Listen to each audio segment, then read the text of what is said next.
नमस्कार मेरे नौजवान साथियों, कैसे हैं आप सब। आशा करता हूँ आप सभी स्वस्थ और प्रसन्न होंगे तथा लगातार सीख रहे होंगे। मैं Prem, assistant professor PSM PG college geography department Kannauj, आपका स्वागत करते हैं हमारे YouTube channel geography with Prem में। दोस्तों, तात्कालिक भौगोलिक मुद्दे के अंतर्गत आज हम आपसे बात करेंगे एक और तात्कालिक भौगोलिक मुद्दे की। तो चलिए शुरू करते हैं आज का लेक्चर। सबसे पहले देखते हैं कि ये चर्चा में क्यों है। ठीक है, तो दोस्तों, जलवायु परिवर्तन पर संयुक्त राष्ट्र फ्रेमवर्क अभिसमय, जिसे हम इंग्लिश में United Nations framework conference on Climate change, दोस्तों इसका फुल फॉर्म आपको याद रखना है। UNFCCC का फुल फॉर्म क्या है? United Nations framework conference on Climate change, जिसे हिंदी में संयुक्त राष्ट्र फ्रेमवर्क अभिसमय कहते हैं। दोस्तों, इसकी स्थापना की बात करें तो इस पे सबसे पहले जो साइन हुए थे वो 1992 में हुए थे। 1992 में आपको पता है कि पृथ्वी सम्मेलन हुआ था, जिसे पृथ्वी सम्मेलन या रियो सम्मेलन के नाम से जानते हैं। ठीक है, तो रियो सम्मेलन या पृथ्वी सम्मेलन 1992 को हुआ था। उसी सम्मेलन में 154 देशों ने UNFCCC पर साइन किए थे। ठीक है, लेकिन ये इफ़ेक्टिव यानी प्रभावित जो हुआ वह 21 मार्च 1994 को हुआ। तो ये दोनों डेटे आपको याद रखनी है कि रियो सम्मेलन या पृथ्वी सम्मेलन में साइन हुए 1992 में 154 देशों ने साइन किया, लेकिन ये प्रभावी हुआ 21 मार्च 1994 से। ठीक है, तो अभी समय के सहायक निकायों का 60वां सत्र, जिसे बान जलवायु परिवर्तन सम्मेलन भी कहते हैं, ठीक है, कहा जाता है 3 जून 2024 से शुरू हुआ। यानी कि जो दोस्तों UNFCCC की बैठक होती है उसे हम बान जलवायु परिवर्तन सम्मेलन भी कहते हैं, जो कि 60वां सत्र है। ठीक है, तो ये जून 2024 में शुरू हुआ है। UNFCCC को और देख लेते हैं हम। इसका फुल फॉर्म आपको बताया ही, United Nation Framework Convention on Climate Change. इसे अडॉप्ट किया गया था 1992 में, यानी कि साइन हुए थे 154 देशों के 1992 में। ठीक है, और दोस्तों ये प्रभावी हुआ था 1994 से। इसका मुख्यालय बॉन जर्मनी में है। ठीक है, किस सेक्टर में काम करता है? तो क्लाइमेट चेंज पर यह काम करता है। ठीक है, भारत की बात करें कि भारत ने कब इसे रेटिफाइड किया, यानी कि भारत कब इसमें शामिल हुआ, तो 1993 में शामिल हुआ था। तो तीनों डेट आपको याद रखनी है कि पृथ्वी या रियो सम्मेलन में 1992 में इस पर साइन किए 154 देशों ने।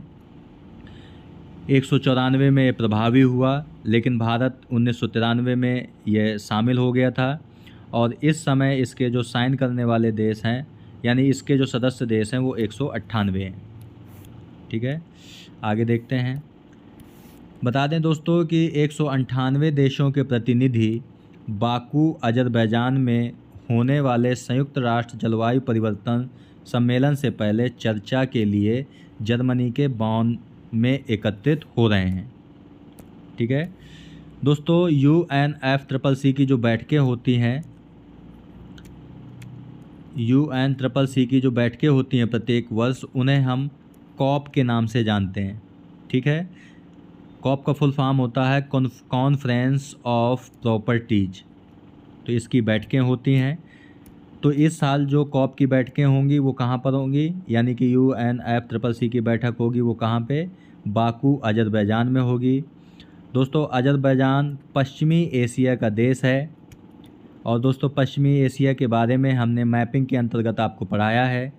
तो आप देख सकते हैं कि पश्चिमी एशिया में कौन कौन से देश आते हैं, उनके नाम आपको कमेंट बॉक्स में बताने हैं। ठीक है, वहीं पर एक अजरबैजान देश आपका है। तो यहीं पर यह सम्मेलन होगा इस साल। बॉन जलवायु परिवर्तन सम्मेलन के बारे में अगर बात करें तो यह एक अंतर सत्रीय बैठकें जलवायु परिवर्तन पर संयुक्त राष्ट्र फ्रेमवर्क अभिसमय यानी UNCCC द्वारा अपने मुख्यालय, कहाँ पे मुख्यालय इसका, बॉन जर्मनी में आयोजित की जाती हैं, ताकि यह सुनिश्चित किया जा सके कि कॉन्फ्रेंस ऑफ द प्रॉपर्टीज यानी कॉप सबसे महत्वपूर्ण मुद्दों को प्रभावी ढंग से संबोधित करना जारी रख सके। ठीक है, यह एकमात्र अन्य नियमित जलवायु शिखर सम्मेलन है, यानी UNFCCC जो सम्मेलन होता है एकमात्र ऐसा सम्मेलन है जो नियमित रूप से जलवायु पर काम करता है। ठीक है, और इसकी मेज़बानी UNCCC करता है। बॉन में पार्टियों ने पिछले कॉप में किए गए समझौतों को लागू करने हेतु प्रक्रियाओं पर भी चर्चा की। बॉन जलवायु सम्मेलन में प्रमुख मुद्दों को बात करें अगर, तो पहला तो मुद्दा रहता है यहाँ पे जलवायु वित्त का। इस वर्ष के अंत में बाकू अजरबैजान में आयोजित होने वाले UNFCCC के COP29 जलवायु वित्त पर एक नए सामूहिक परिमाणित लक्ष्य पर निर्णय लिया जाएगा। यहाँ पे हम दोस्तों बता दें कि कॉप की अभी तक 28 बैठकें हो चुकी हैं और ये 29वीं होनी है। ठीक है, तो जो 26 पे हुई थी वो ग्लासगो में हुई थी। ग्लासगो ये स्कॉटलैंड में पड़ता है दोस्तों। इजिप्ट 27वीं जो हुई थी इजिप्ट यानी कि मिस्र में। 28वीं हुई थी आपकी UAE यानी यूनाइटेड अरब इमिरेट्स में हुई थी। और जो 29वीं होनी है वो बाकू अजरबैजान में होनी है। ठीक है, आवश्यकताओं के आधार पर 1 ट्रिलियन $1 ट्रिलियन में एक महत्वाकांक्षी NCQG यानी national centre of geo informatics, जिसे 28 दिसंबर 2015 को लॉन्च किया गया था, की स्थापना करना और यह सुनिश्चित करना कि वित्तीय जो संसाधन है, वित्तीय संसाधन कौन से, $1 ट्रिलियन, ये वित्तीय संसाधन विकसित देशों से विकासशील देशों की ओर प्रवाहित हों। ठीक है, ये सुनिश्चित किया जाएगा। इसके बाद है हानि एवं क्षति कोष पर प्रगति। दोस्तों COP28 जो कि UAE में हुआ था में हानि एवं क्षति कोष का संचालन किया गया। ठीक है, यहाँ पर हम बता दें कि ये जो कोष बनाया गया है इसमें जो आपके डेवलप्ड कंट्री हैं यानी जो विकसित देश हैं आपके, वो इस कोष में पैसे जमा करते हैं। कितने, $1 ट्रिलियन। और यह कोष विकासशील देशों को यह पैसे जो इसमें जमा है विकासशील देशों को देता है, ताकि जो जलवायु परिवर्तन से विकासशील देशों को नुकसान हो उसकी भरपाई हो सके। हानि एवं क्षति कोष विकासशील देशों को जलवायु परिवर्तन के कारण होने वाली प्राकृतिक आपदाओं से होने वाले नुकसान एवं क्षति की भरपाई करने में सहायता करेगा। यह निर्णय विवादास्पद है था क्योंकि इसमें विश्व बैंक को कोष की मेज़बानी करनी थी और विकसित देशों को योगदान देने की कोई बाध्यता नहीं थी। विश्व बैंक की जो दोस्तों स्थापना है वह द्वितीय विश्व युद्ध के बाद 1945 में की गई थी। ठीक है, जीवाश्म ईंधन को चरणबद्ध तरीके से समाप्त करना। दोस्तों जीवाश्म ईंधन का मतलब है जैसे आपका कोयला हो गया, आपका पेट्रोलियम हो गया, ये आपके जीवाश्म ईंधन है। संभवतः COP28 की सबसे महत्वपूर्ण संकल्प जीवाश्म ईंधन से नवीकरणीय और ऊर्जा दक्षता की ओर संक्रमण के लिए वैश्विक समझौता था। राष्ट्रीय जलवायु योजनाएं।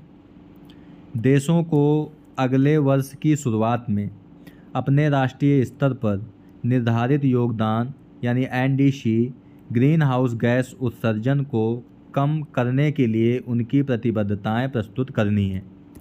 यानी कहने का मतलब है दोस्तों कि प्रत्येक देश को राष्ट्रीय स्तर पर ग्रीन हाउस गैसों के उत्सर्जन को कम करने के लिए योजनाएं बनानी पड़ेंगी। यह रिपोर्ट देनी है कि कितनी योजनाएं बनाई हैं अभी तक। दोस्तों इस चित्र में ग्रीन हाउस गैसों को दिखाया गया है। मीथेन यानी CH4, नाइट्रस ऑक्साइड यानी N2O, कार्बन डाइऑक्साइड यानी CO2, ओजोन यानी O3, क्लोरोफ्लोरोकार्बन यानी CFC, कार्बन मोनोऑक्साइड यानी CO, सल्फर डाइऑक्साइड यानी SO2। ये प्रमुख ग्रीन हाउस गैसें हैं। इसके अलावा दोस्तों एक और है आपका जलवाष्प। जलवाष्प भी एक प्रमुख ग्रीन हाउस गैस है। तो ये आपको याद रखना है क्योंकि एग्जामों में आपके अक्सर पूछी जाती रहती हैं। बॉन इन प्रतिबद्धताओं को अंतिम रूप दिए जाने से पहले COP28 जीवाश्म ईंधन संकल्प को इन प्रतिबद्धताओं में एकीकृत करने के विषय में आगे की चर्चाओं का एक अवसर है। भारत के नेट जीरो उत्सर्जन लक्ष्य की अगर बात करें हम, तो भारत ने COP26 कहाँ पे हुआ था? ये ग्लासगो में हुआ था, स्कॉटलैंड। तो COP26 में 2070 तक नेट जीरो उत्सर्जन प्राप्त करने का लक्ष्य की घोषणा की थी। नेट जीरो उत्सर्जन का मतलब है दोस्तों कि हम 2070 तक CO2 का उत्सर्जन बिल्कुल जीरो कर देंगे। भारत के दीर्घकालिक निम्न कार्बन विकास रणनीति समानता और जलवायु न्याय के सिद्धांतों और सामान्य लेकिन विभेदित जिम्मेदारियों और संबंधित क्षमताओं के सिद्धांत पर आधारित है। जलवायु परिवर्तन से निपटने के लिए life style for the environment यानी पर्यावरण के लिए जीवन शैली पहल का मंत्र भी COP26 में ही साझा किया गया था। ठीक है, तो दोस्तों आज के वीडियो में यहीं तक। आज हमने आपसे बात की कि UNFCCC चर्चा में क्यों है, इस पे साइन कब हुए थे, भारत कब शामिल हुआ था और ये प्रभावित कब हुआ, इस पर चर्चा की। इसके बाद जो UNFCCC की जो बैठकें हैं उन्हें COP के नाम से जाना जाता है, जो कि इस बार बाकू अज़रबैजान में होनी है। ठीक है, और UNFCCC की बैठकों को हम COP के नाम से जानते हैं। कुछ प्रमुख बॉन जलवायु सम्मेलन के प्रमुख मुद्दे हैं जैसे जलवायु वित्त। COP की कुछ बैठकें हैं जैसे दोस्तों 26 ग्लासगो में हुई, 27 मिस्र में, 28 UAE में, और जो इस बार होनी है 29 वो बाकू अज़रबैजान में होनी है। हानि एवं क्षति कोष पर प्रगति पर चर्चा की। जीवाश्म ईंधन को चरणबद्ध तरीके से समाप्त करना है। राष्ट्रीय जलवायु योजनाएं बनानी हैं। ग्रीन हाउस गैसों पर भी चर्चा की कि कौन कौन सी आपकी ग्रीन हाउस गैसें हैं। भारत के नेट जीरो उत्सर्जन लक्ष्य पर भी दोस्तों हमने चर्चा की। ठीक है दोस्तों आज के वीडियो में यहीं तक। PDF का लिंक आपको वीडियो के डिस्क्रिप्शन बॉक्स में और वीडियो के पहले कमेंट में मिल जाएगा, जहां से डाउनलोड करके आराम से आप पढ़ सकते हैं। तो मिलते हैं आपसे नेक्स्ट वीडियो में एक नए टॉपिक के साथ। तब तक के लिए नमस्कार। आप प्रसन्न रहिए, खुश रहिए, मुस्कुराते रहिए और लगातार सीखते